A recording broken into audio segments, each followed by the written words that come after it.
بە بڕیاری سەرۆکی ئەمریکا دۆناڵد ترامپ کە ڕایگەاند هێزەکانی ئەمریکا لە عێراق بمێننەوە، ئەو هەڵوێستەی ئیدارەی ترامپ کاردانەوەی لە نێو لایەنە سیاسیەکاندا هەبووە.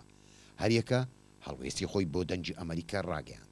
فراکسیۆنی سادقون کە بە عەسایب ئەهل الحەق دەناسرێن، ئەو هێزەی کە بە نزیک لە ئێران هەژمار دەکرێت بە توندی دژی مانەوەی هێزەکانی ئەمریکان لە عێراق. في داخل البرلمان العراقي لە پەرلەمانی عێراقدا سەبارەت بەم پرسە ئێمە یەک ڕامان هەیە. لەو باوەڕەدا کەسانێک هەن داوای ئەوە دەکەن داگیرکەر لە ناوخۆی عێراقدا بمێنێتەوە.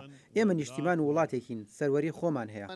لایەنە سونەکان بەهۆی ئەوەی کە پارێزگایەکانیان پشتی شێری بەرکەوتووە لە زەر و زیانی شەڕی داعشدا، ئێستا بابەتی کشانەوەی هێزەکانی ئەمریکا ڕەت دەکەنەوە و داوای بوونیان لە خاچی عێراق دەکەن.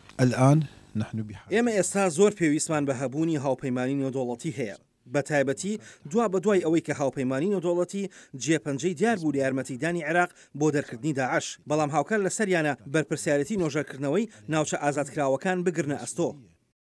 جێگیری دووەمی سەرۆکی پەرلەمانی عێراق لەم نێواندەدا بۆ چوونی پەرلەمانی بەجیاواز لە قەڵەمدا و ڕایگەاند کە کشانەوەی هێزەکانی ئەمریکا لە عێراق پێویستی بە کۆدەنجی لایەنە سیاسیەکاندا هەیە. ئەو مەسلەیەکە پێویستی بۆ هەیە کە گەنگەشەی سیاسی لە نێوان لایەنەکان بکرێ و هەروەها تەماشای وەزع و بارودۆخ و عێراق بکرێ. ئایا سوپای عێراق ئەمڕۆ ئامادەیە بە تەنها بۆ خۆی بەبێ ڕاوێژ و بەبێ ڕاهێنانی ئەو تیمانە بتوانی کاری خۆی ئەنجام بدا؟ بۆیە ئەمە من پێم وایە بە ئاسانی ئەوە تێپەڕ نابێت.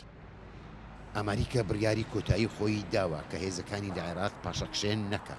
ئەم بابەتە لێکدانەوەی جۆرا و جۆری هەبووە و بە بۆ چوونی شرۆڤەکارە سیاسیەکان مانەوەی ئەم هێزانە لە عێراق تەنانەت فشارێکە بۆ سەر ئێران. لە بەغداوە نزار عەبدوڵڵا، دەنجی ئەمریکا.